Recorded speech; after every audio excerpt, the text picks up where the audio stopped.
foundational PTSD treatment strategy steps. This is why I said you won't get PTSD, or maybe you will, because this is our treatment strategy. It's about production of hormone, transport of hormone, sensitivity of hormone, and detoxification of hormone, PTSD. And we're going to remember or recall from way, way back these steroid pathways. And I'm going to go over the major factors that influence these pathways. So let's start.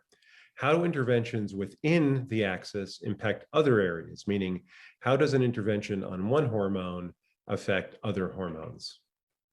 So did you know that thyroid replacement, so giving thyroid hormone, changes the HPA-TG axis? So when people are with obvious hypothyroidism or subclinical hyperthyroidism, and you treat it with suppressive doses of thyroid hormone replacement, that induces a change. It makes people more sensitive to ACTH, more sensitive to CRH, to corticotropin releasing hormone. So they produce and release more ACTH. So this is the one likely reason, or this is an additional reason, why patients feel great on even low doses of thyroid replacement, because it stimulates adrenals. And so many of our patients are overrunning their adrenals. And so they get a little hit to their adrenals when we help with their thyroid. And it's multidirectional, which is like most interventions when one tugs on a web. So if we look at the thyroid, and here you see the thyroid gland above and producing T4, forming reverse T3 and T3. So if we look at the thyroid, pharmacological doses of glucocorticoids, which is what we give for anti-inflammatory therapy, or if people have elevated glucocorticoids, as in Cushing's syndrome, what that does, that inhibits thyroid secretion because it reduces the TSH response to TRH. So it makes less TSH. So stress inhibits the thyroid. In contrast, estrogens have the opposite effect, where they increase TSH secretion and increases the activity of the thyroid gland. So that's a reason why women feel so much better on even low doses of estrogen replacement. So just like thyroid replacement in low doses bump the adrenals, if we're giving estrogen even in low doses, giving estrogen bumps up thyroid function. So this is why we have to go slow if we're giving hormones, because hormones affect other hormones. So you're also here to learn about how interventions within the communication node impact other nodes in the matrix. So for example, let's look at how the communication node impacts the defense and repair node. So this is a study on the effects of HRT on the markers of inflammation, looking at 271 women. Women that used conjugated equine estrogen alone had a 121% increase in CRP after just a year. And if they used that in addition to a synthetic progestin, they had a 150% increase in CRP after a year. So synthetic estrogen, and this is not bioidentical, this is synthetic pregnant mare's urine, as well as synthetic progestins, are pro-inflammatory. What about the communication node and the assimilation node? This is an interesting study, especially for me as an OBGYN, but because we're trying to help our patients in front of us, as well as future generations in society. I know that's a grand vision, but that's how I look at what we do. So it's important to know that when mothers are stressed during pregnancy, that changes the microbiome of the baby. So that means that we have an opportunity for early intervention in microbiome support. So we know this because prenatal stress based on questionnaires or elevated cortisol was strongly and persistently associated with infants' microbiome and colonization pattern. So we're also here to learn about how interventions on the matrix affect the hormone node or the communication node. So as an example, we'll look at what something that happens in the assimilation node affecting the communication node. And this is the effect of antibiotics on the intestinal metabolome. Now, we all know about the effect of antibiotics on the microbiome, but the metabolome is how there's a change in metabolic function of a particular organ, or in this case, the intestine. So of the many metabolic pathways that are affected by antibiotics, the metabolism of steroid hormones was the most profoundly impacted. So 8 metabolites, which are part of this hormone pathway, which gives us PTSD, were increased in feces after antibiotic treatment.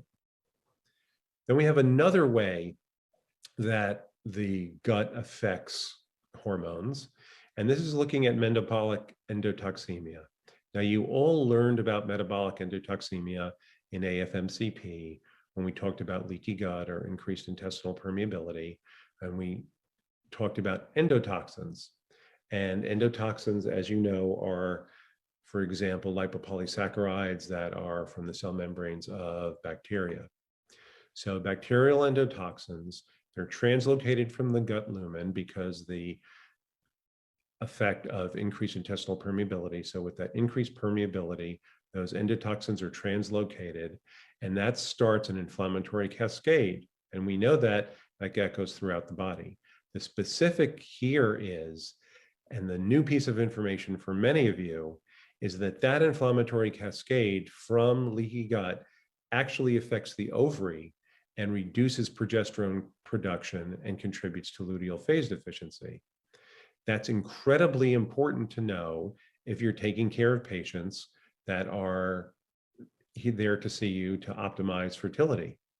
It's important to know for patients that are coming to you with estrogen excess, and you need to make sure that the patients are producing as much progesterone as possible. So anovulation, luteal phase deficiency, estrogen progesterone imbalance, we need to worry about gut permeability. What about the biotransformation node? How does that affect the communication node? Well, phthalates and thyroid function in preschool children. So look at this. There's an inverse association between the metabolites, or the amount of phthalate in the system that's measured in children at age 3, and thyroid function in preschool children. So phthalates impact thyroid function, and it does that, and it affects cognitive outcomes. So this reduction in thyroid is from the phthalates, and it leads to cognitive issues. Now, how does the mental, emotional, and spiritual considerations contribute to the communication node? Well, we want to start with the bottom of the matrix, like we always do.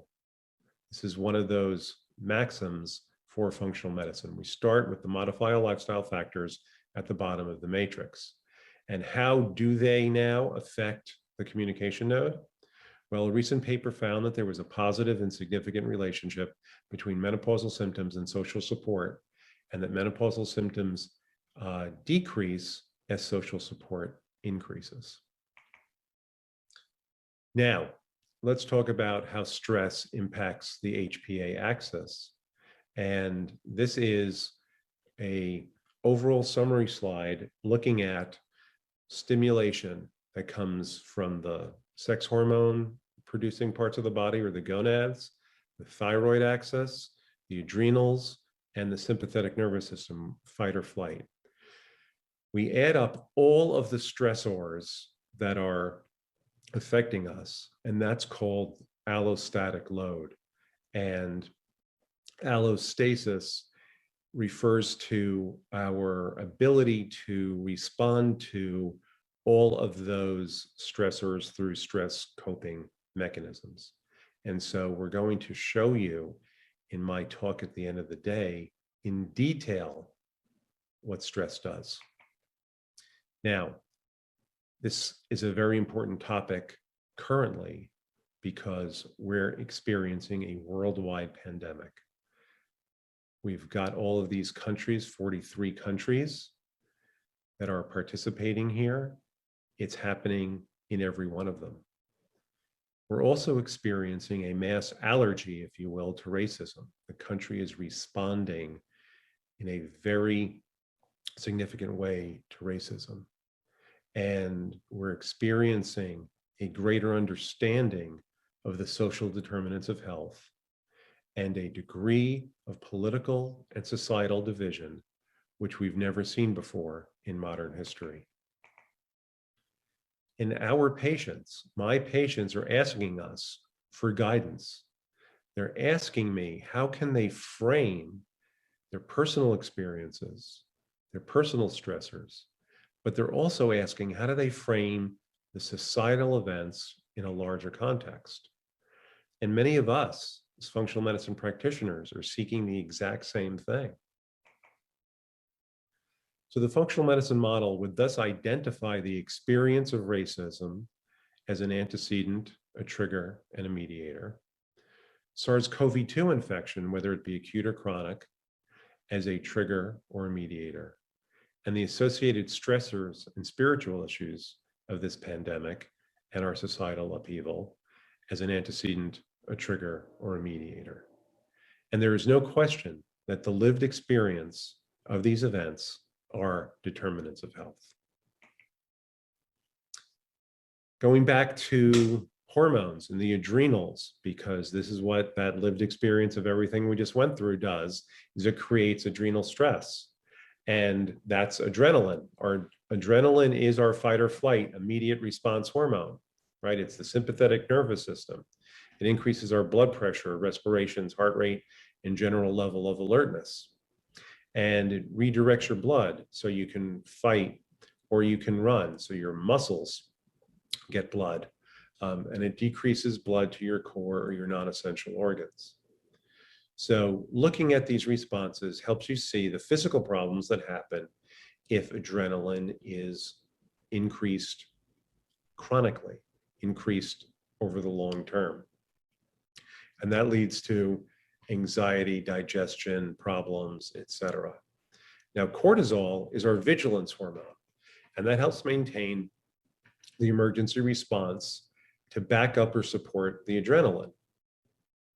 And that's like the fire truck or other police that come in after the immediate first responder. So cortisol facilitates the immediate adrenaline response to keep it going as needed. And it has many other roles as well. It helps with blood sugar. Now, when I say helps, it increases blood sugar. It causes fat storage. So when people come in with weight around the middle, think cortisol. It's an anti-inflammatory and it regulates the nervous system. So now let's talk about how stress impacts the entire matrix and how stress impacts the immune system.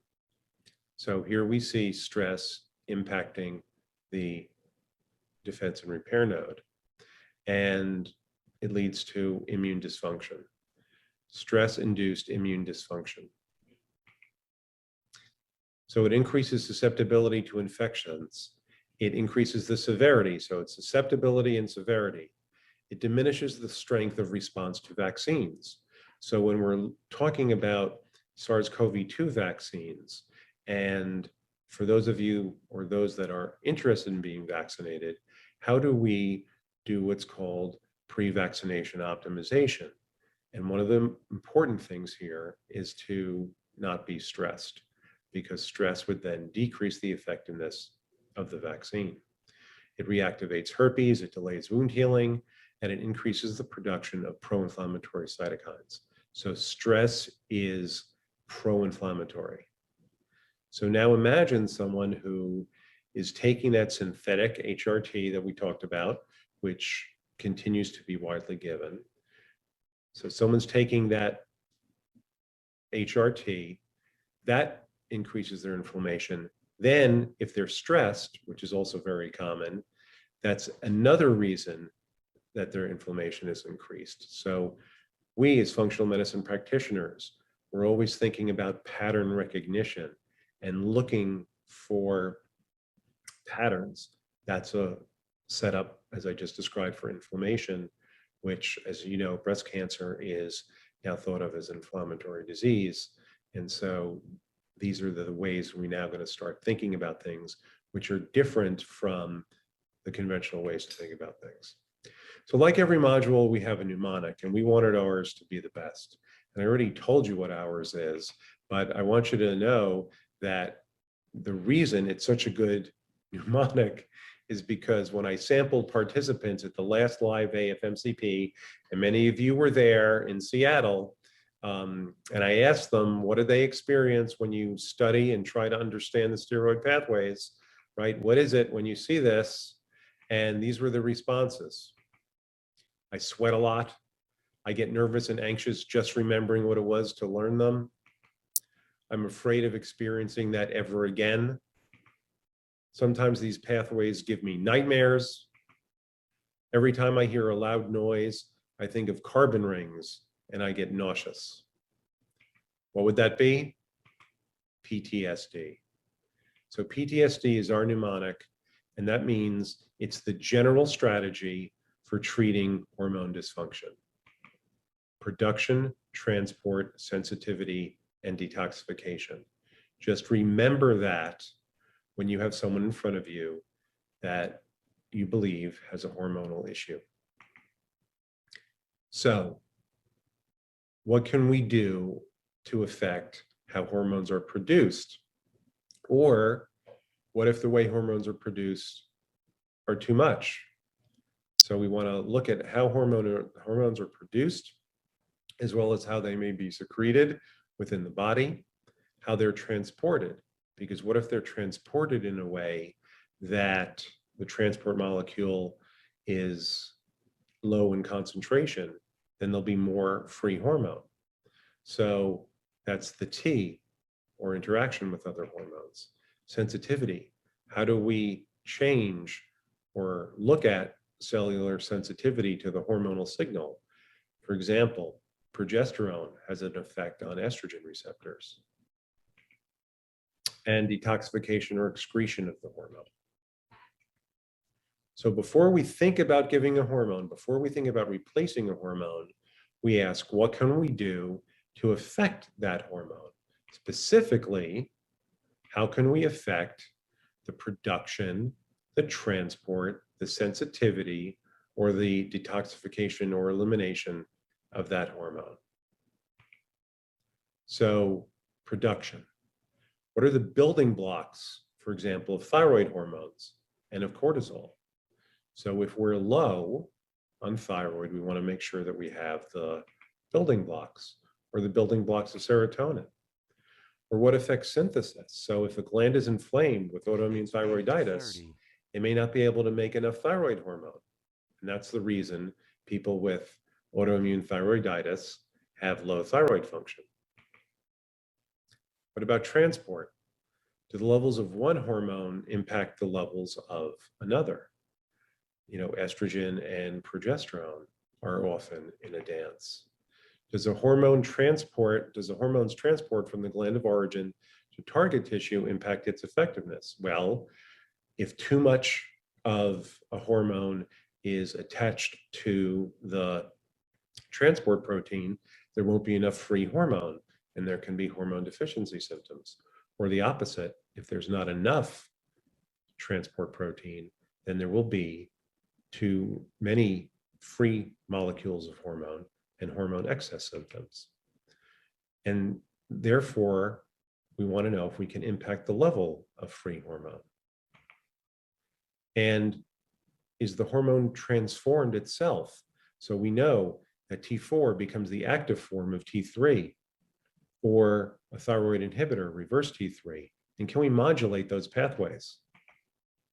What about sensitivity? Are there nutritional or dietary factors that influence the cellular response to cortisol, thyroid hormones, testosterone, estrogen, etc.? Right? A lot of cell membrane binding proteins, cell membrane is involved in hormone metabolism. And if the cell membranes are rigid, insulin, for example, has a hard time getting in. Detoxification, how do we alter the metabolism of estrogens or testosterone? And what can we do to affect the binding and the excretion of estrogen? So estrogen has to be eliminated in a healthy way, and that depends on whether there's hydroxylation on a particular carbon, but it also has to be excreted in terms of total amount. So constipation, for example, will decrease the amount of estrogen that's excreted. So PTSD. And then we have these things called anchor slides, which are important slides that reflect our approach to hormones, and something that you'll see again and again. So we use the vault as a metaphor. And the theme, as we said, is to treat the matrix first before we directly address hormone dysfunction. I like to say we make the matrix hum. Dan doesn't like that, so he put in treat the matrix first, but really you make the matrix hum and then you address hormone dysfunction. So the vault is the matrix. We have to unlock or treat all the nodes in order to open the vault to get inside and address hormones. This is because the endocrine system is so complex, it often self-corrects when other imbalances are addressed. And remember, hormone imbalance is often an appropriate response by the body to imbalances elsewhere. That's why treating other imbalances often addresses the hormonal issue. And also remember, hormones are in very, very low concentrations, like picograms. So it's very hard to be precise when we give hormone. Better to let the body autocorrect. That's why we say treat the matrix first. So we use the dial from the padlock, and these are the other nodes of the matrix. And while these are addressed, that's how we then can fix the hormonal node or the communication node. And when we get inside the communication node, we then look at the center of the matrix as well, emotional, mental, and spiritual, to help normalize hormones. And when we're inside the communication node, there's an order: adrenal, thyroid, then sex steroids. So these are important concepts to remember. Treat adrenals, then thyroid, then sex steroids. And the way we depict the pathways will be consistent. So here you see the standard representation that we're going to use for the steroidogenic pathway. And you see all of the different hormones here. And then these are the enzymes, which are color-coded, so you know which enzyme affects which particular step. And then we have slides where we talk about modulation of the steroid pathways through lifestyle, like exercise, and how does, for example, stress affect aromatase or making estrogen. And then these are nutraceuticals and botanicals. So before it was lifestyle, now it's nutraceuticals and botanicals. So these are specific nutraceuticals and botanicals, for example, that affect estrogen formation through the enzyme aromatase. And then diseases, medications, and toxins do the same thing.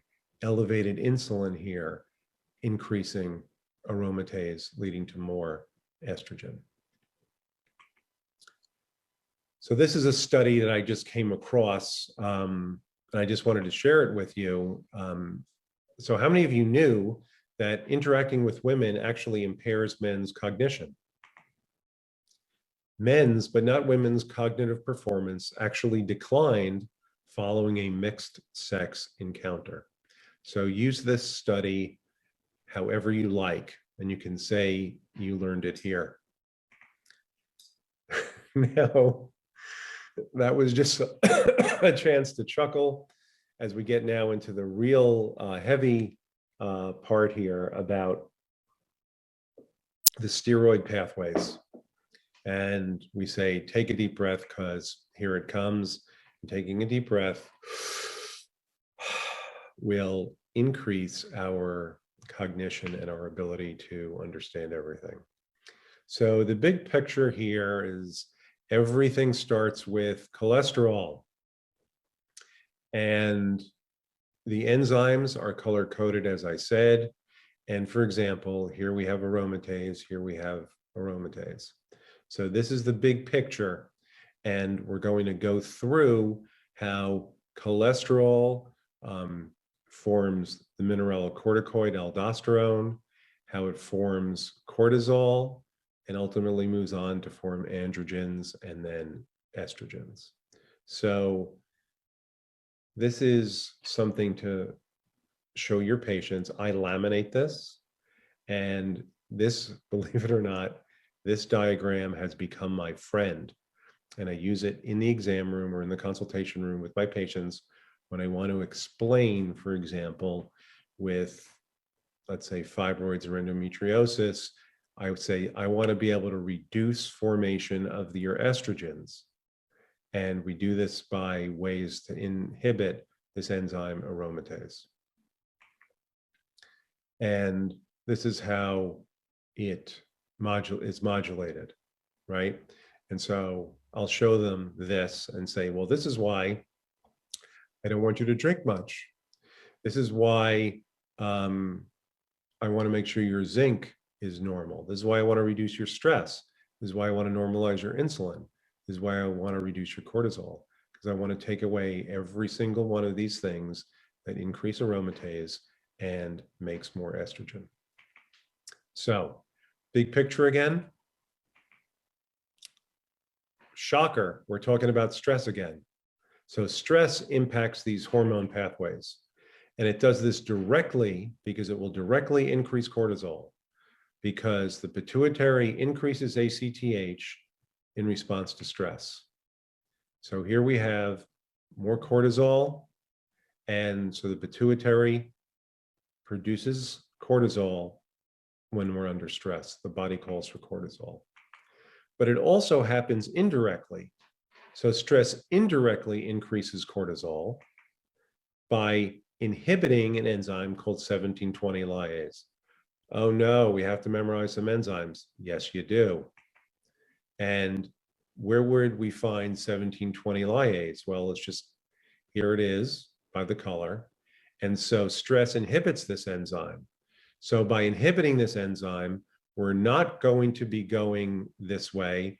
We're going to be making more cortisol. So stress inhibits this enzyme. So those are the two ways that stress leads to more cortisol, directly through ACTH and indirectly by inhibiting 1720 lyase. Now, inflammation is important. We all know after AFMCP, and maybe you heard in the inflammation talk, maybe Dr. Roundtree said, okay, we're all inflammologists right now. So we expect you guys are starting this module as experts at inflammation. Well, inflammation impacts these pathways the same way as stress does. So it inhibits 1720 lyase. And stress is pro-inflammatory. I explained that to you a couple of minutes ago. I'm going to go over that later about specifically how it's pro-inflammatory. And both stimulate aromatase, meaning inflammation stimulates aromatase and stress stimulates aromatase to increase estrogen formation. So how many of your patients are stressed and inflamed? Then we have to worry about increased estrogen. And that inflammation also increases this enzyme called 5-alpha reductase. 5-alpha reductase causes the formation of a hormone called dihydrotestosterone. Dihydrotestosterone, which is the active form of testosterone in cells other than muscle, that causes hair loss. So insulin, stress, and inflammation all contribute to hair loss because insulin has the same effect. So how many of your patients in midlife or any time have elevated insulin, increased stress, and are inflamed? That all contributes to hair loss. So when patients come in with hair loss, find out what their insulin levels are. Dermatologists rarely do that. They just are worried about thyroid. So it's the combination of insulin resistance and high insulin and weight gain and stress that affects so many of our patients. So it's cortisol, it's estrogen, it's inflammation, it's central obesity, it's hair loss, and it's insulin resistance. And this is the feed-forward cycle. And this is what so many of our patients have. And if we want to normalize hormonal function, we need to look at all of these factors. You're going to learn how to do that in these next 3 days. So the classic teaching about hormones is that they're produced in a gland and then they're transported to the cells where they will then be utilized. That's an endocrine gland. And this is true for most hormones, right? That's why we call them endocrine glands. But things are actually a little bit more complex. So every cell contains the genes that are necessary for hormone expression. And we know this because cancer cells, when they're dedifferentiated, sort of late stage, unfortunately, that uncovers gene expression. And those cells make hormones in inappropriate locations and at inappropriate times. So what that means is that any cell can make any hormone, but it's the expression of certain genes, meaning the presence of certain enzymes, that determines what hormones will be produced where. So for example, you need to have the right precursors and the right enzymes. So in a reproductive female, for example, that's the granulosa cells and the luteinizing and the corpus luteum, right? The granulosa cells are in a follicle, the corpus luteum after ovulation. And these cells start formation of the steroid hormones in response to FSH and LH. So FSH and LH comes from the pituitary, stimulates granulosa cells to start making estrogen. And steroid production will not start unless the messaging from FSH and LH gets to the part of the cell that makes estrogen. So this is a complex process, and there's many areas where this can go wrong. So you can have the right amounts of hormone, but you're not getting hormone production. So the messages have to get into the cell first. And FSH and LH are too large to get into the cell. So what that means is they have to activate a membrane-based enzyme called cyclic AMP. To produce cyclic AMP. The enzyme, as we all remember from biochemistry, is adenylate cyclase. And that cyclic AMP then goes intracellularly. But this is a membrane-based enzyme. So think about cell membrane health. This is the P, the production. If you do an essential fatty acid analysis, you may find that patients are very low in omega-3s, and therefore their cell membranes are more rigid. That will affect this process. Now, once made, estradiol goes directly into the blood. It's not stored, but it's bound to SHBG and albumin. And SHBG is changed by obesity and insulin. Think transport. Also remember hypothyroidism. So when women are obese or hyperinsulinemic, they will have less SHBG or hypothyroidism. So think transport. So here we have how estrogen gets into the cell. This is no longer FSH or LH and cyclic AMP, but this is estrogen. And so estradiol, and this is sensitivity, estradiol has to go in, and it has a cytoplasmic receptor. So the estrogen receptor is in the cytoplasm. And then after it binds to the receptor, it goes into the nucleus and it's transcribed and then goes back out and translated, and you make proteins that cause cell proliferation. Estrogen is a proliferative hormone. And once it's acted on the cell, after it's caused its proliferation, it's then degraded in the cell with heat shock proteins, or it's released back into the circulation. And in the circulation, it could be converted into estrone or estriol, both of which are less estrogenic. And then estradiol, estrone, estriol Everything is eliminated through the detoxification pathways. So think matrix, healthy detoxification, healthy estrogen metabolism pathways. So detoxification and elimination, the D.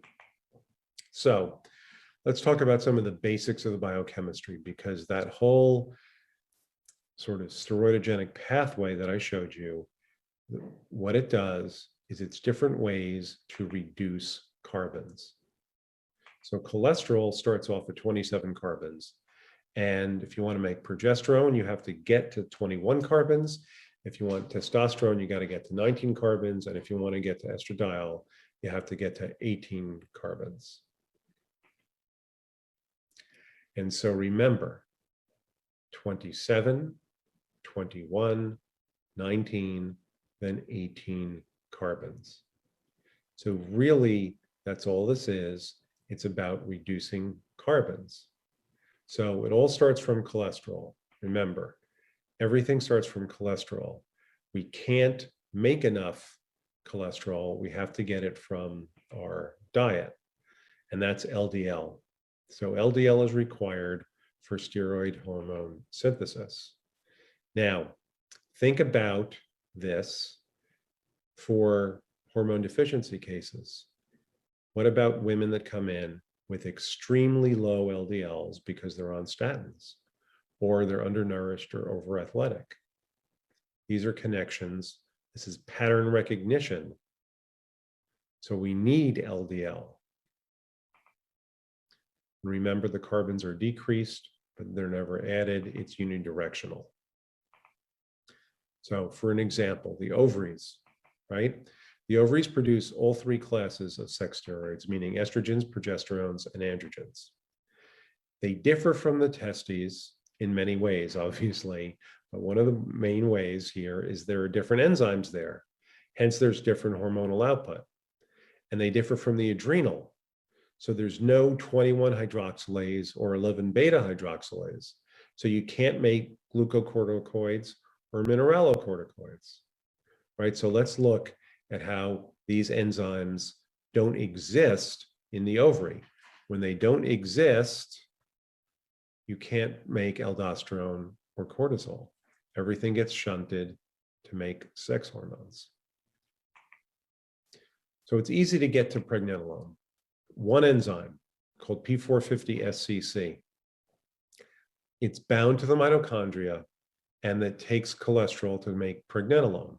So we have to think about mitochondrial health for hormone production, which I hate to do because you may not know, but there's a little bit of what I would call healthy or friendly competition between the faculty in the hormone APM and the energy APM.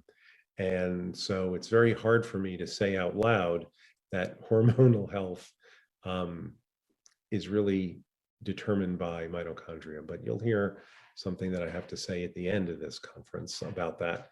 But for now, mitochondrial health is critical for production of hormones. And the formation of pregnenolone takes place in the mitochondria. So mitochondrial health, energy, is related to hormone health. And this enzyme, this P450-SCC, is stimulated by FSH and LH in the ovary. So that causes cholesterol uptake by the mitochondria in the ovary. And in the adrenals, it's stimulated by ACTH. And that causes cholesterol uptake by the mitochondria in the adrenals. So wherever you are, it's the mitochondria that's going to be making the hormone. And it's the enzyme P450-SCC that's going to be stimulated. So here you see now formation of pregnenolone. Now, getting the cholesterol to the inner membrane, getting that LDL to the inner membrane of the mitochondria is the rate limiting step in all steroid hormone synthesis. Remember that. I hate to say it, but it's true. So now we're at the point where this enzyme has formed pregnenolone from cholesterol, and it's sitting on the inner membrane of the mitochondria, right? So we formed pregnenolone. Now, what do we do if pregnenolone is formed? it goes down one of two pathways. It can either form DHEA or it can form progesterone. So here we see cholesterol forming pregnenolone, and it can either then go to form progesterone or it can form DHEA.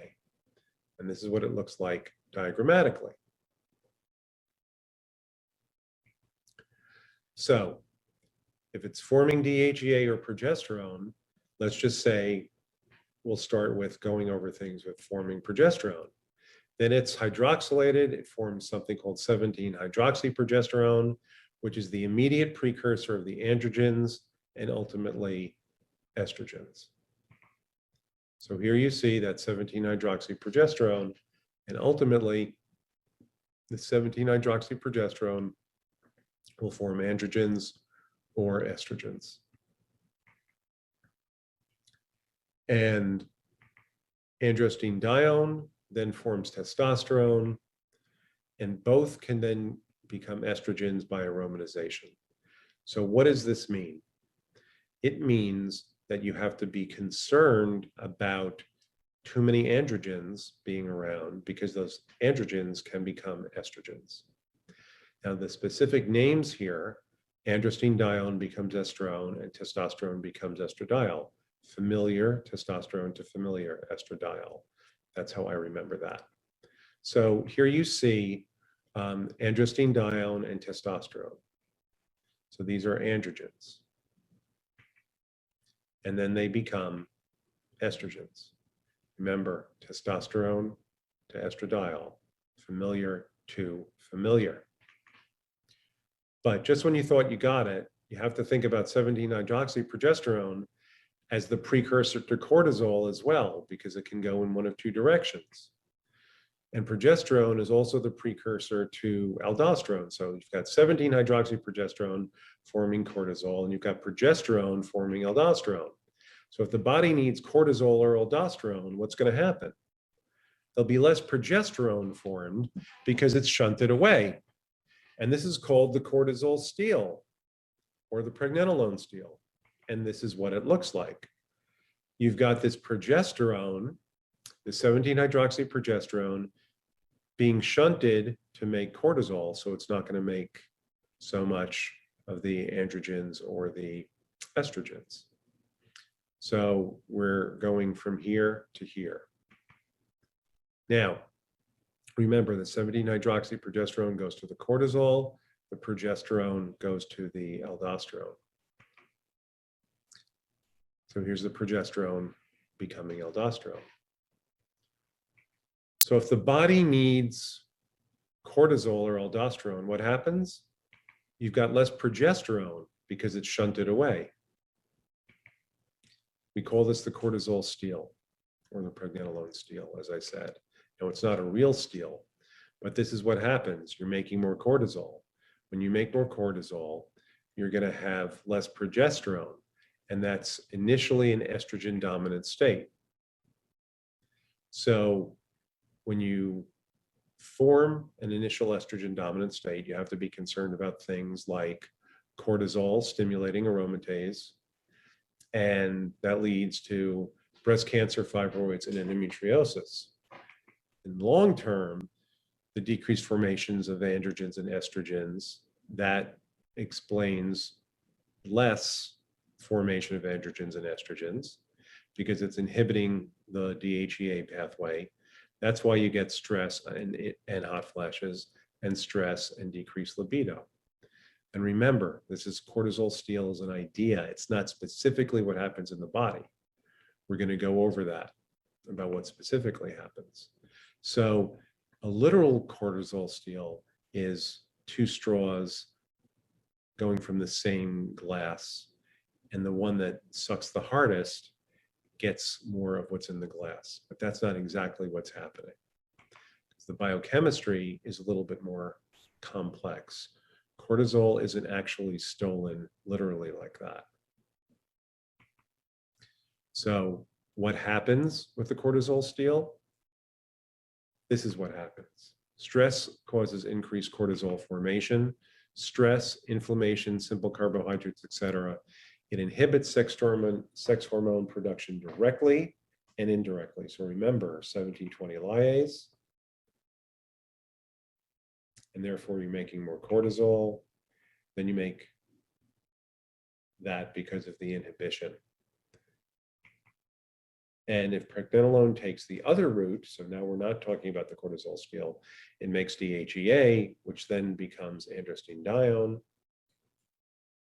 and 3-beta hydroxysteroid dehydrogenase isomerase is the enzyme. And here you see DHEA becoming androstenedione. When it does that, what's going to happen? It can become an estrogen or testosterone. So this is where people have to be concerned if they're giving DHEA, because it can be converted into sex hormones. So that can be a good thing if you're dealing with deficiency, but if you give too much, you can make too much. And I've seen patients, for example, I saw a breast cancer survivor who was doing well 12 years after of no evidence of disease, so 12 years NED. So a different practitioner was given 200 milligrams of DHEA and ended up with a recurrence. So testosterone can be converted into estradiol, remember, familiar to familiar. So here you have androgens becoming estrogens. We're trying to show you this in so many different ways with so many different graphics because we want you to remember this is reinforcement. So when we give testosterone to women or to men, you can increase estrogen levels. So again, the location of the tissue that we're talking about. So that determines the hormones that are going to be made. So in the adrenal cortex, we make cortisol because there's very little 1720 lyase. And so androgens are informed in areas that produce cortisol because there's no 1720 lyase. So remember, this is our 1720 lyase that's inhibited, so everything goes down this way. Now, in the ovary and the testes and the adrenal, DHEA can be made. Why? Because those enzymes are both there. In the corpus luteum, we make progesterone because there's different enzymes everywhere, right? So that's why it's so important to understand the color coding here of the enzymes so you know what deficiencies or excesses will do. So for example, here we have DHEA and androstenedione being made in the testes. So recognize the changes I'm about to discuss because it's embarrassing. And also, we don't do our patients a service if we are going to miss Cushing's. That's not doing good patient care. We have to rule out Cushing's ourselves or send our patients to somebody that can. We look for central obesity, moon facies, buffalo hump, and striae. And this is what it looks like on a diagram. Women also have amenorrhea and hirsutism, and men have ED. So if you suspect a patient has Cushing's, you have to rule it out. So let's talk about what happens in the ovary. In the ovary, we have a 2-cell compartment for hormone production. We have the theca cell, which is stimulated by LH, and it makes androgen.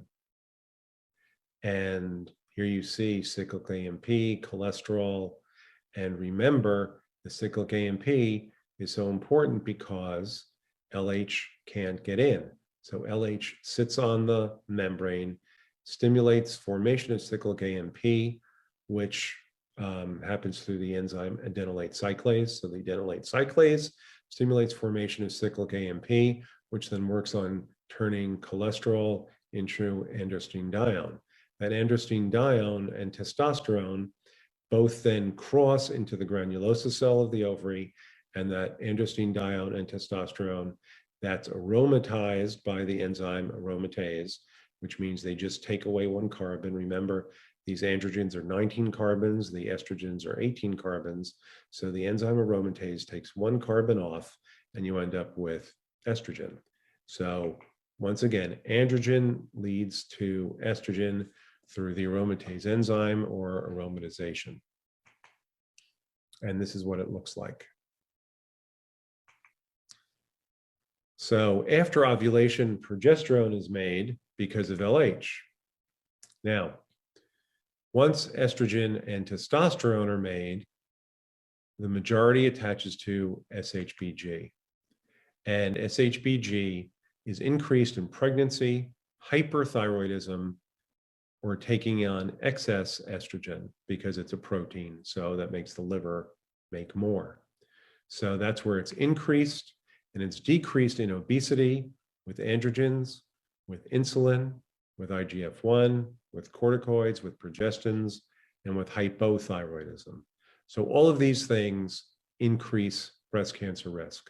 So these factors that increase and decrease SHBG are very important. 30% of it attaches to albumin, and that's why adequate protein is important for hormonal health, and 1% is free. So those are very important relationships, and we're going to present them again.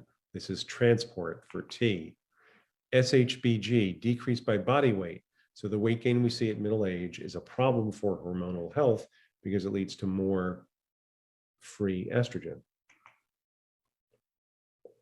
It's decreased by visceral adipose tissue, independent of weight.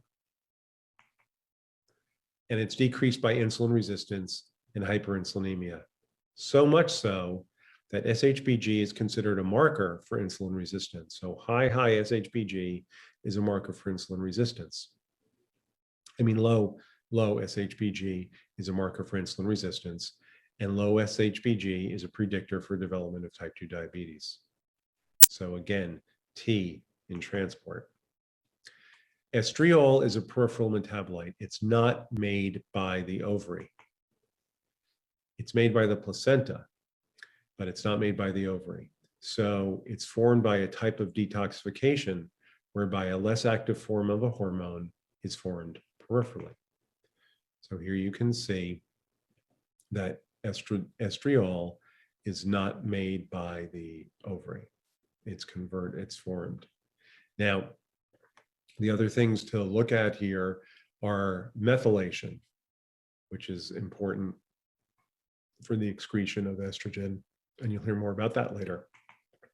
So, peripheral conversion, what does that mean? Peripheral conversion talks about free circulating androgens from the adrenals converted into adipose tissue and the skin to free estrogens. So women with central obesity produce more estrogen. Now, remember, this also changes SHBG. So you have two things going on with central obesity. You're actually making more estrogen, and you're decreasing SHBG so that you have more free estrogen around. So that's a double whammy.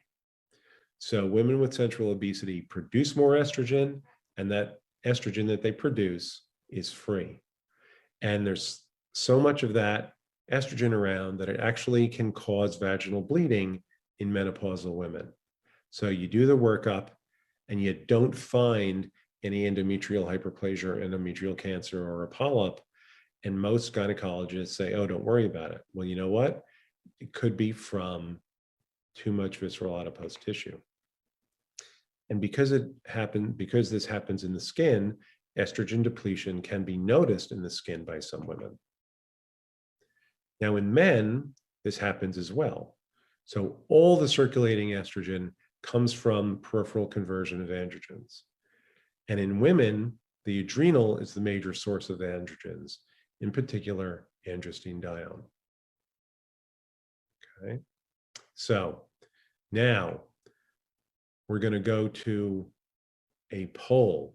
This is interaction time, because some of you may have been falling asleep because of the hypnotic and sedative effect of my voice. and the shocking PowerPoints weren't enough to keep you up. So if that couldn't keep you up, this will. And so now we're going to do some polling. So go to the polling widget in the live stream player, and that's right here. You identify polling, click on it, and open it up. And then the polling section will magically appear. I'm going to ask you a question, and then you write in the answer. The thing is, when you write in the answer, it has to be one word. If you want to say 2 words, and the answer may be 2 words, use a hyphen. Okay, so let's do our first polling. So name one condition in which SHBG becomes elevated. Name one condition in which SHBG becomes elevated.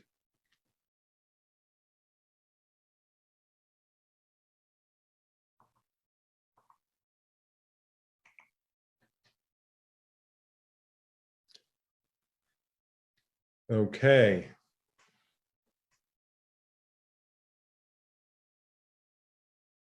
This is great. So hyperthyroidism is correct. Obesity is not. Pregnancy is correct. HRT, correct.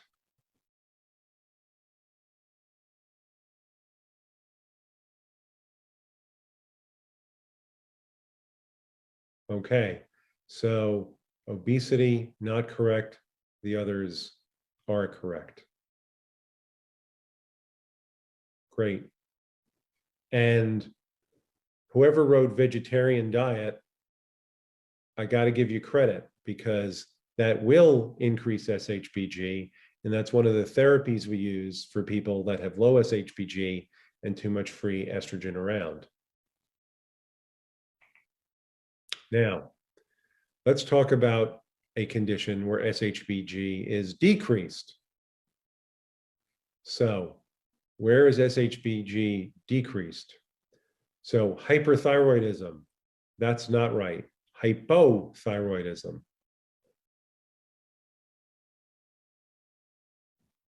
Obesity for sure. Hypothyroidism for sure. Insulin resistance for sure. Obesity for sure. Visceral adipose tissue for sure.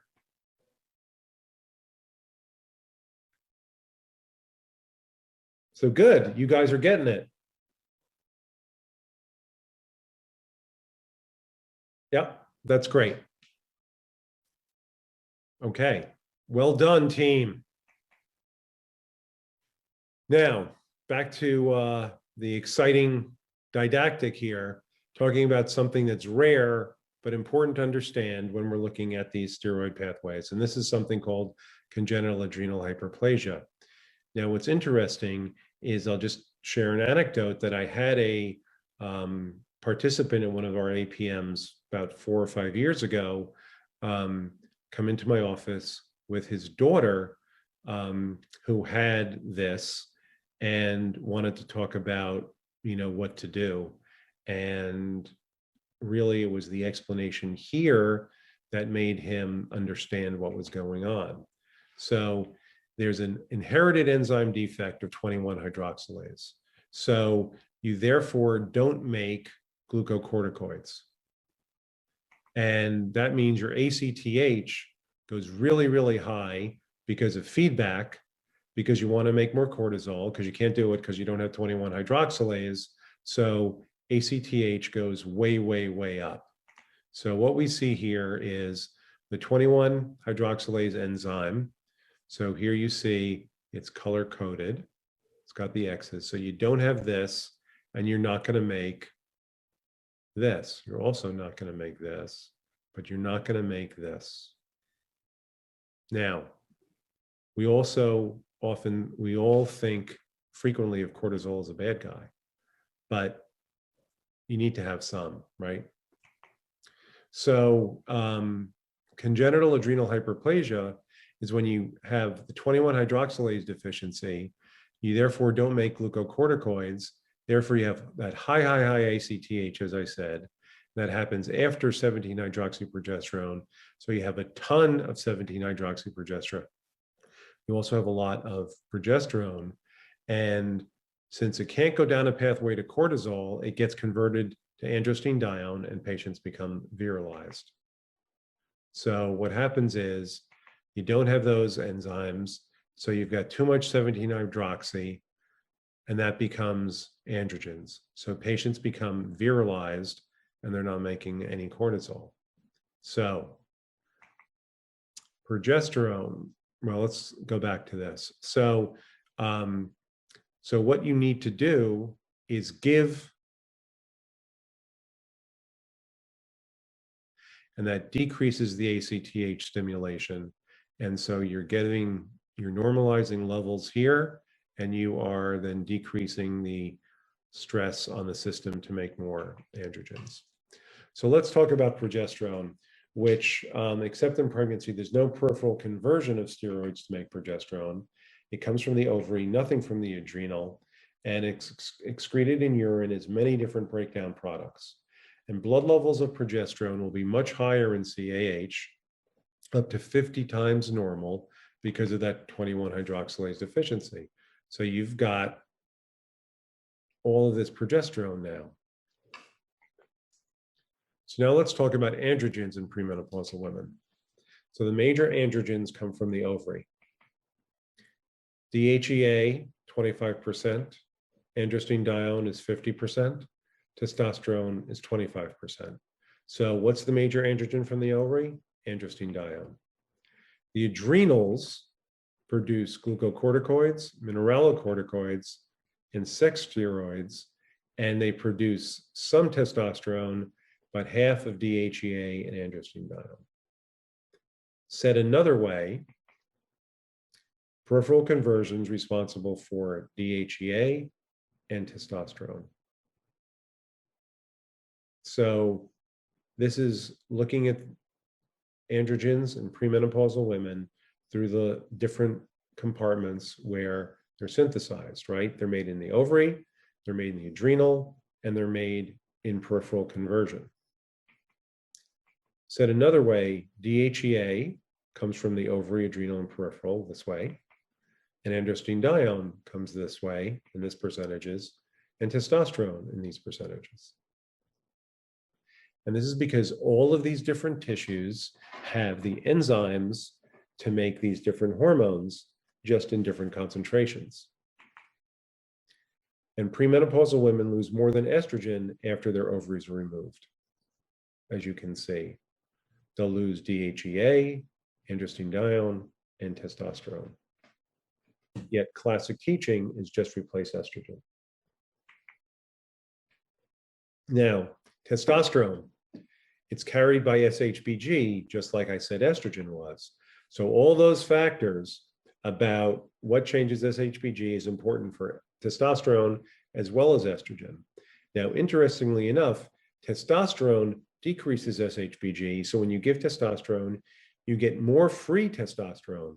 So dose very small, because it's not just the amount you're giving, but there's a physiological effect of when you give testosterone, you're going to create more free testosterone, so you may get the effect you need. Now, in hirsute women, right, androgenized women, total testosterone can be normal when their free testosterone is elevated because there's low SHBG. So don't just look at total testosterone. If someone comes in and there's too much hair, you know, they're androgenized, if all you measure is total testosterone, it may come back normal.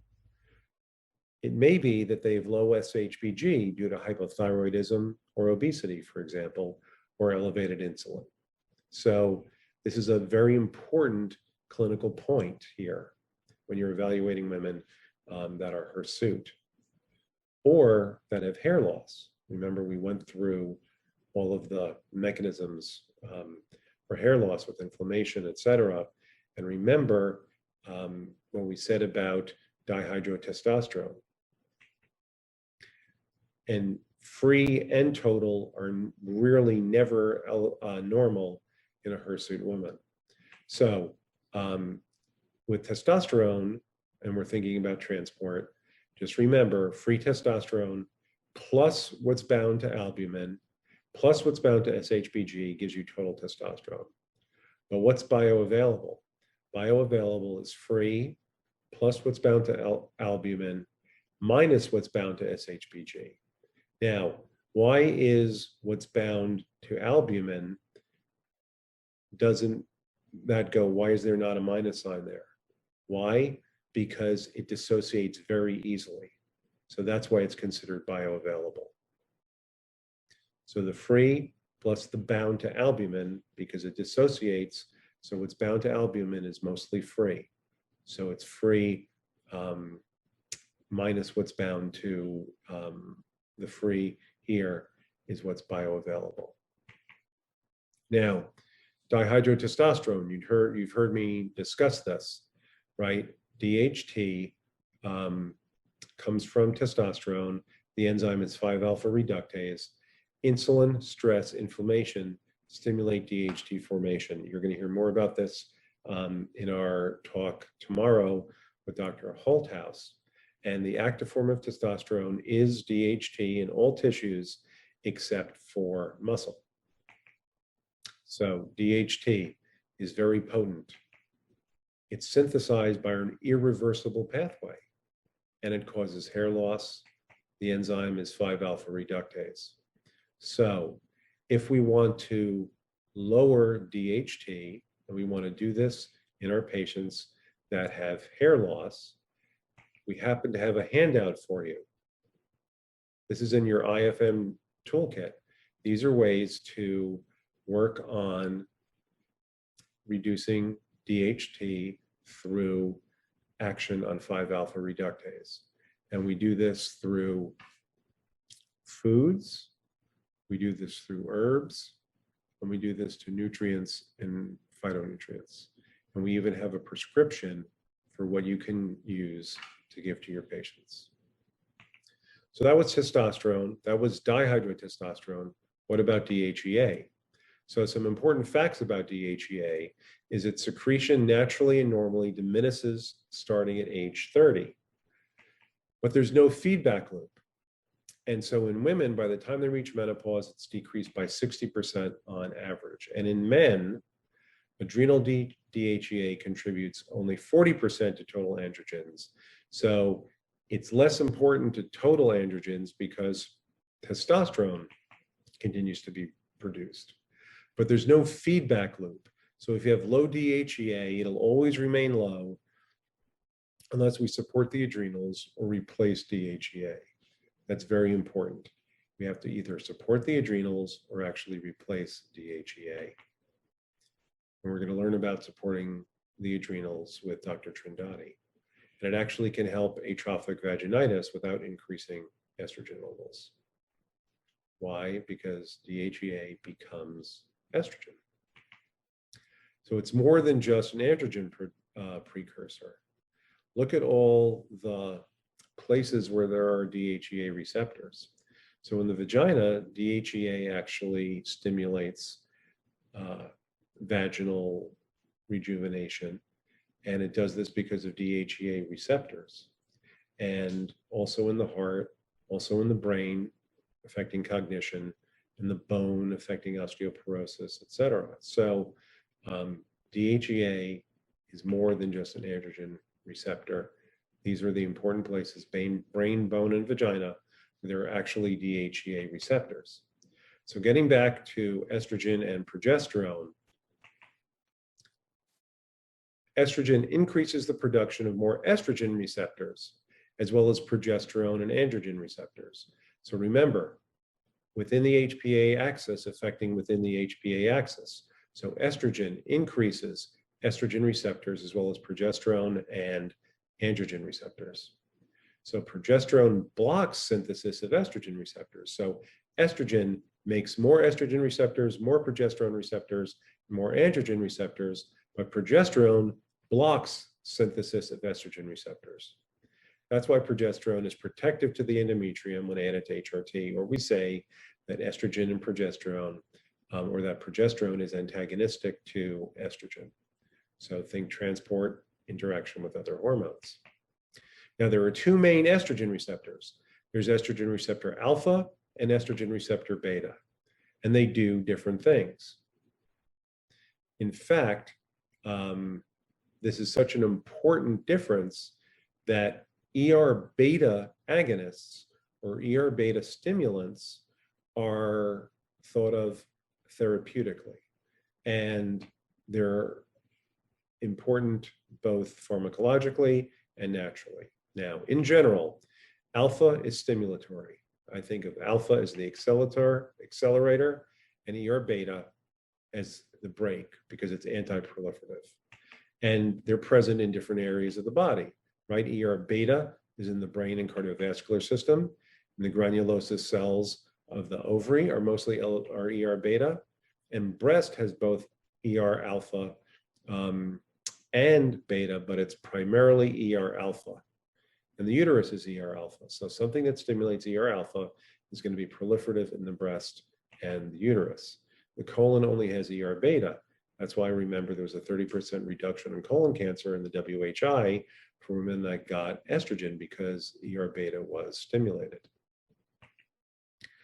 So they're very similar to each other in structure. But interestingly, phytoestrogens have a greater affinity for ER beta. And as I said, there are nutraceuticals that stimulate ER beta. Zinc is needed for the activation of estrogen receptor, so remember that. And decreases in ER beta have been observed in cancer. Remember, if it's protective, then decreasing in expression can be problematic. So decreasing ER beta has been observed in some cancers, uterus, ovary, colon, and prostate. This is sensitivity. So remember, what stimulates ER beta? Phytoestrogens, as I said, but also estriol. This is why when we talk about hormone replacement therapy on Sunday, you may find a lot of interest and excitement in my talk about estriol for that reason. So more on that and more on the pathways to come. So I hope I just didn't give you PTSD in the negative way, but I hope PTSD is going to be in your lives in a positive way now, anytime you have a patient in front of you with a hormonal issue. So now let's do another polling question. So remember, open that polling widget on that right-hand side of your live stream player. And here is the question. What is the name for the phenomenon that occurs when the body is under stress and needs to produce more cortisol and aldosterone? There we go.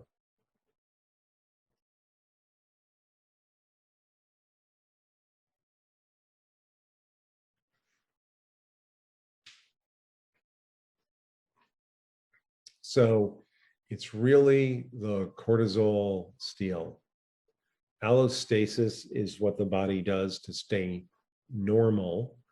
In a sense, we could look at the cortisol steal as something that happens in order to achieve allostasis because you need more cortisol.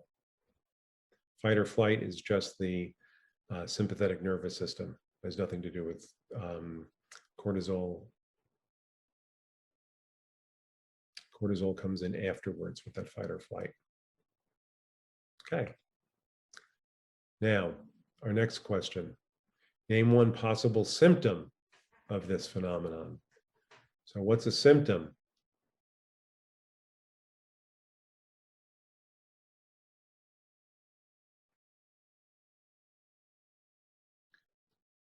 So people that are experiencing a cortisol steal will experience what? So remember, we were talking about initially, it may be estrogen dominance, and then long-term, you have less sex steroid formation. So you have low libido and hot flashes.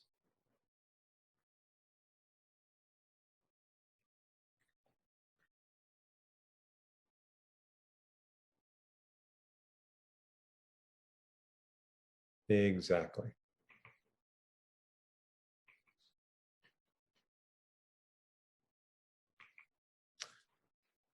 Okay, now, this is an important announcement. This is in your course materials. There's actually a interactive tool developed by our e-learning team.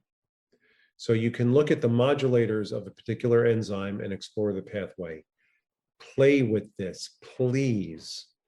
I want these pathways to be your friend.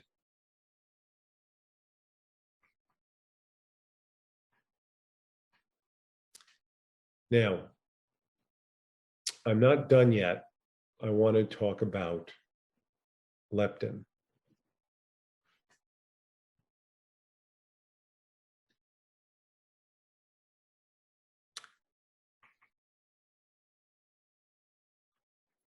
So leptin is a link between metabolism and the immune system.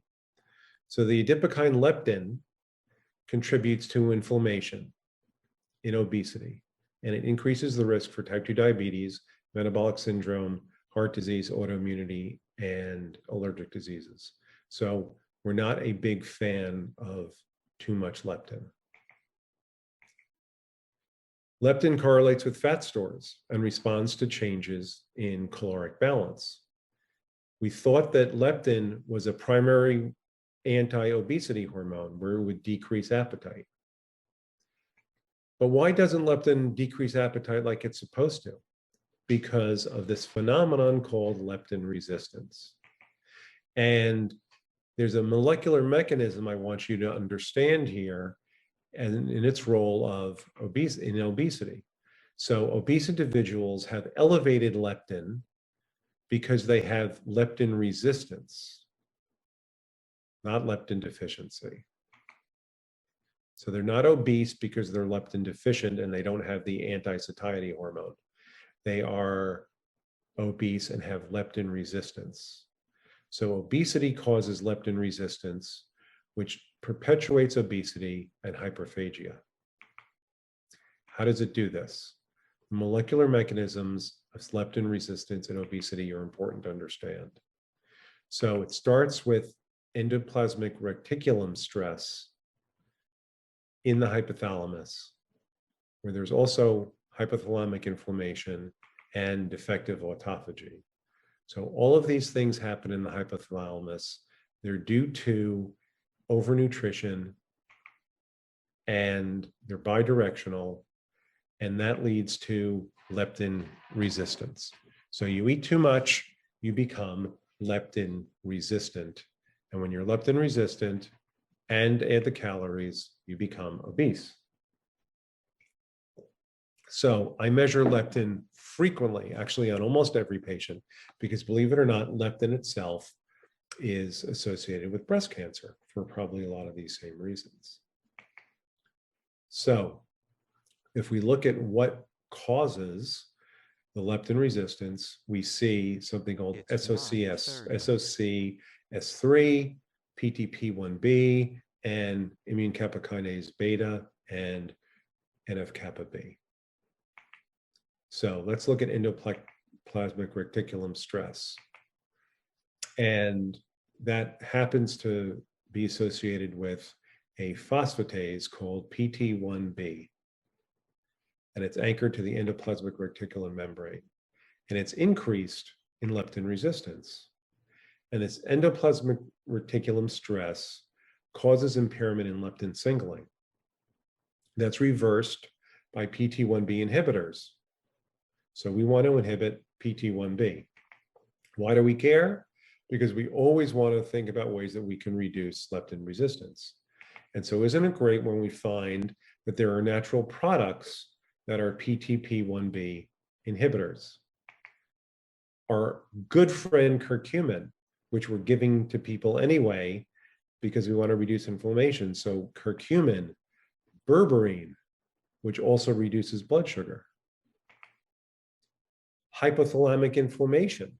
Well, we know what to do there.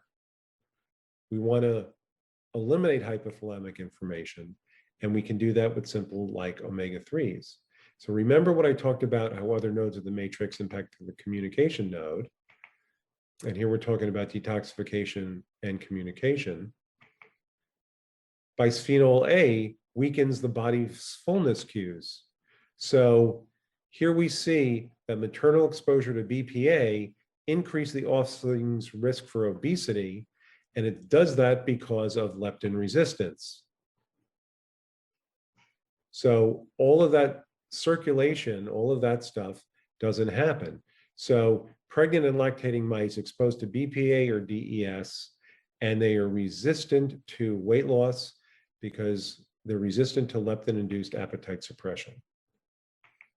And so prenatal exposure to these xenoestrogens increases the likelihood then that the breast develops cysts and hyperplastic lesions following estrogen replacement later in life. So we're starting to see this connection of leptin and xenoestrogen and breast. And leptin also is an HPA axis inhibitor. So it inhibits your response to stress. So it's a protein that's synthesized by adipose tissue, as you know. Now, this is important. We're going to talk about this. Dr. Holthaus is going to be talking about this. Glucocorticoids stimulate leptin, and dysfunctional leptin all contribute to hypercortisolism and HPA axis dysfunction. So if we want to normalize the HPA axis, we have to check leptin. We have to see what's happening with people's appetites, with their body weight, and then give them berberine, fish oil, and curcumin to normalize leptin levels. So always remember to think about leptin. You're seeking help for PTSD. What from? Hormone pathways. I hope this isn't you. I hope this PTSD is a good thing. So now we're going to shift gears, and why don't you stand up, get out of your chairs, and shake your body a little bit. And I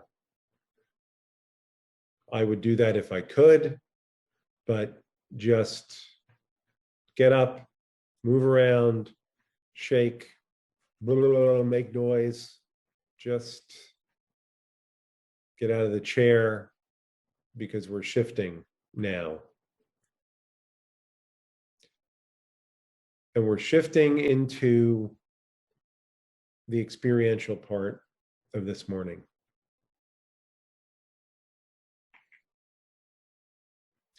So you don't have to sit down yet. And we're going to talk about ways meditation reduces the impact of stress. And we're going to give some ways that you can do that. So meditation and medicine, and I'll be talking about this more at the end of the day, come from the same Sanskrit word, meaning to take the measure of. It's about being in the moment. By being in the moment, you're not thinking about your to-do list. You're just focusing on what you're doing. I always use the example of when you're in the shower. Are you ever mentally in the shower, feeling the water hitting your body, or you're always thinking about something else? Make the shower a meditation. Focus on what the water feels like, the soap on your body, the shampoo on your head. Make it a meditation. That way you're not taking time out of your crazy day and you can't say, oh, I don't have time to meditate. There's so many different types. And the three basic times are concentrative, awareness, or expressive. When I just went over the shower, that's an awareness meditation. Dancing, whirling is an expressive meditation.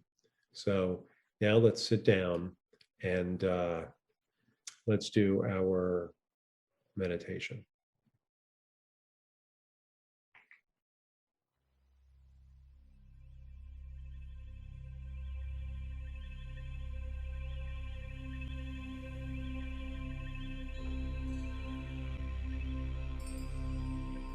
So I'd like you to sit down or lay down, whatever's most comfortable for you. As you sit down, start by just focusing on our breath. Breathing in through the nose and out through the mouth. Your nose is stuffed, you're free to do all your breathing. But breathe in through the nose and out through the mouth. Either sit or lie down where you feel fully and totally supported by the chair or the cushions. And just relax into where you're sitting, letting your face relax, neck, your shoulders, and your shoulders, move them a little, let them get into a relaxed position.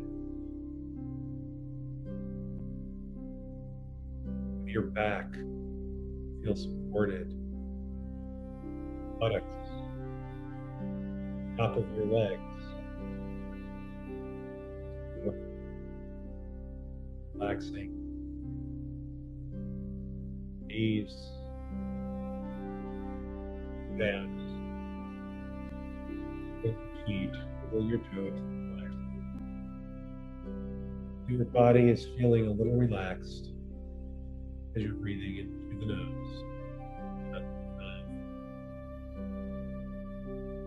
You're comfortable closing your eyes, keeping them closed. Just feel that breath come in, feel that breath come out. Through the nose, mouth.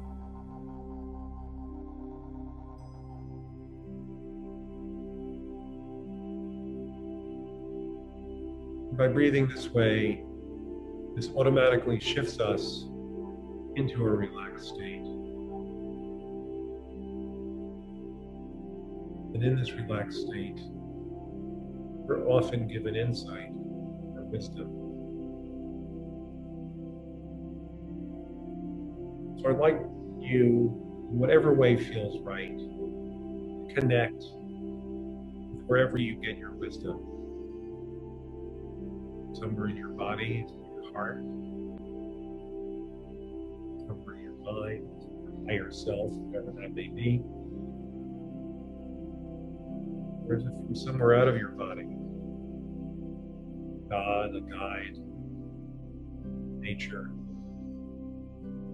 Wherever you get your wisdom from, connect with that if you can, and if you've never had an experience of that before, just ask yourself to start with that now, and use the first image that comes before you get with that.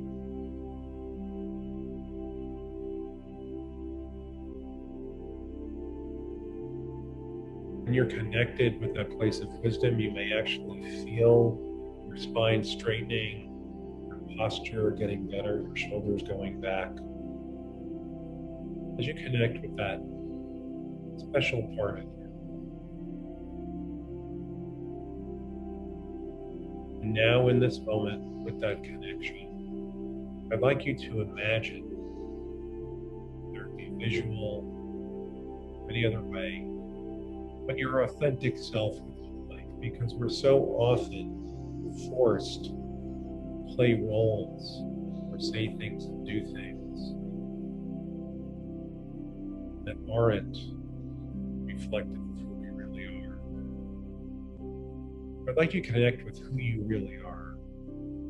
What is your authentic self? What does that look like? And just have a connection.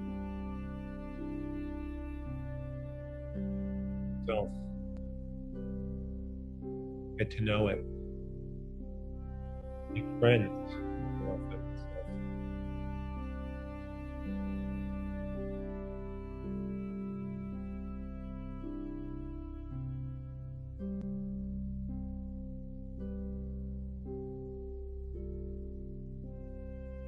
Then try to imagine in this moment where you are now. Are you different than your authentic self? And then you can ask your authentic self, ask yourself, guide, or anything else, what's the first step you can do to be more authentic?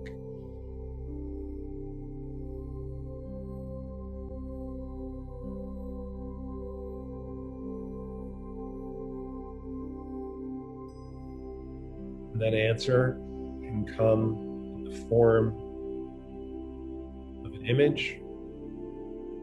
It can come in the form of language, words, or just a knowing. What is one step, the first step? Bring yourself closer to your authentic self.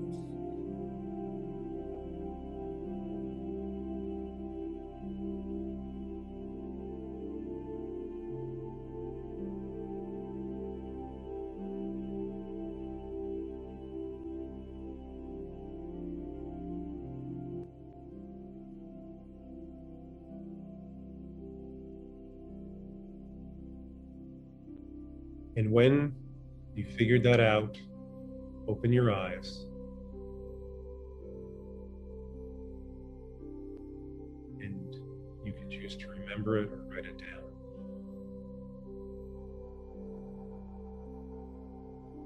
Now, I'd like to take you to a different experience. Thank your authentic self for showing itself to you. Know that you can always come back and get any information you like. This technique. And now I'd like to talk about imagery, where I read a script and your mind just follows it. This is an imagery script called The Power Within, which was given to me by my teacher and mentor, Julia Furlani Kide. I'd like to share it with you. Feel free to use this with your patients if you feel moved to do so. But it is trademarked, so it can't be published or used for profit. But you can use it with your patients. Close your eyes or open them and look at the screen. I'm here to bring you a powerful message, a message of healing, a message of life. Right now, you may feel overwhelmed by the challenges facing you. Fears get magnified. Priorities get reevaluated. Many of us are confronted for the very first time with our own mortality. Healing becomes the magic word. Where do we go from here? So this is for you as you are now, you imagining yourself life-threatening illness, or you imagining somebody with life-threatening illness hearing these words.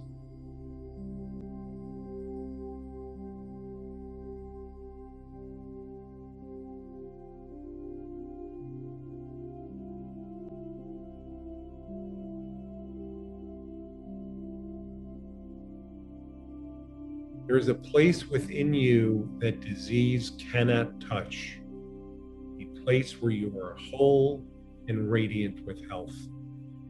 This is the sacred place within you where the power of spirit, the divine, resides.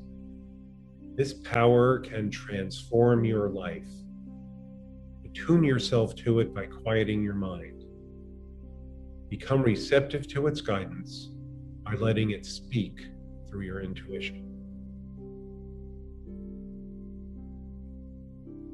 As you connect with this power, you will come to understand that your disease, that your physical self undergoing a disease experience is only one side of you. Your spirit, the very essence of your being, is whole, healthy, and intact.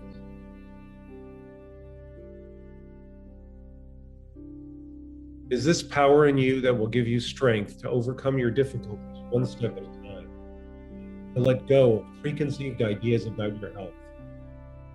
It will give you the courage to look at your life, heal the wounds of your past, forgive yourself and others, and let go of the anger, resentments, and regrets.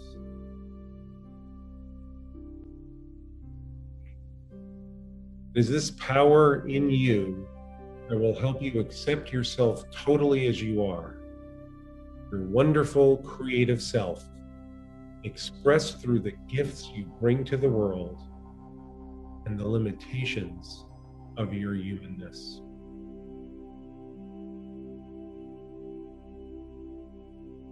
When doubts and worries overwhelm you and trouble your heart, that power within will comfort you, giving you the ability to let go and be free in the moment. Your focus will shift to the fullness of life. You may rediscover joys lost in the hectic process of everyday living and become grateful for all that you have taken for granted. All it requires are the two most powerful tools in the universe: willingness and belief. All it requires are the two most powerful tools in the universe: willingness and belief.